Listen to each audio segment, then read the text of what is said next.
ka-DIY for today's video, another table skirting design ideas. Dahil may nag-request sa atin ng simpleng design lang daw at red color para ngayong February. So ito yung mabibigay kong design, ayan. So yung base natin na knife pleats, yung kulay white ay hindi po yan kasali. So tinamad na akong magbaklas.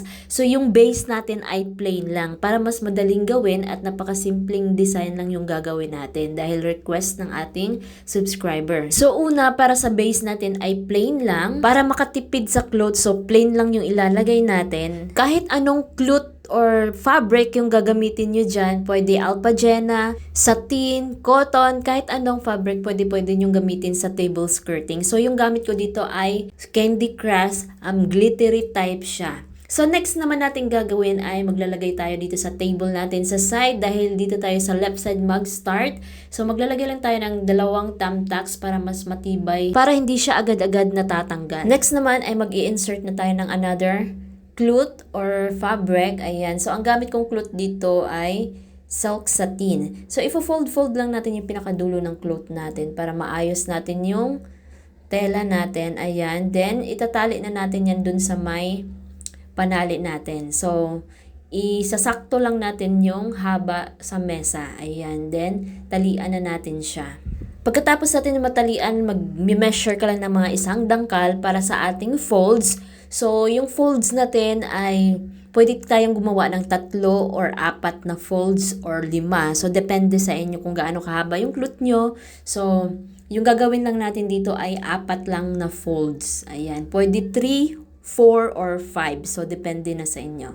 So, pagkatapos natin magawa yung 4 na folds, so, pagdidikitin lang natin yan. So, itatali natin yung sobra doon sa last na folds. Ayan.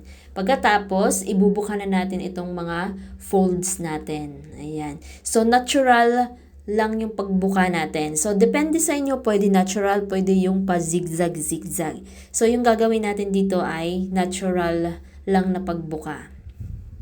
Hindi natin siya gagawa ng pa-zigzag fold. So, ayan na yung look niya. Ayan. So, next naman yung gagawin natin, yung sobrang cloth ay gagawa tayo ng pa-scallop sa gitna. Ayan. Then, yung dulo naman ay pwede natin siyang i-flat doon sa taas ng table natin, sa may top cover. Pwede natin dyan i-flat lang at lagyan ng mga pins. Pwede rin pagsamahin natin yung cloth. So, depende na sa inyo kung paano nyo i-arrange. Pwedeng naka-flat yung sobrang cloth doon sa top cover. Pwede rin pagsamahin. So, dito sa ginawa ko ay pinagsama ko. Ayan, naglagay ulit tayo ng panali sa side. Then, yung sobrang cloth pwede natin itago sa base na cloth natin. Ayan, so wala siyang nakalaylay. So, pwede ring merong nakalaylay. So, depende sa iyo, pwedeng nakatago, pwedeng nakalaylay. For more flower scallop design, i-visit lang yung ating channel, click playlist dahil nandyan lahat yung ating mga table skirting design ideas. Don't forget to like, subscribe, at i-hit ang notification bell para lagi kayong updated, follow, and share na rin itong ating video para mas marami makanood, matuto, at magkaroon ng ideas. Maraming salamat!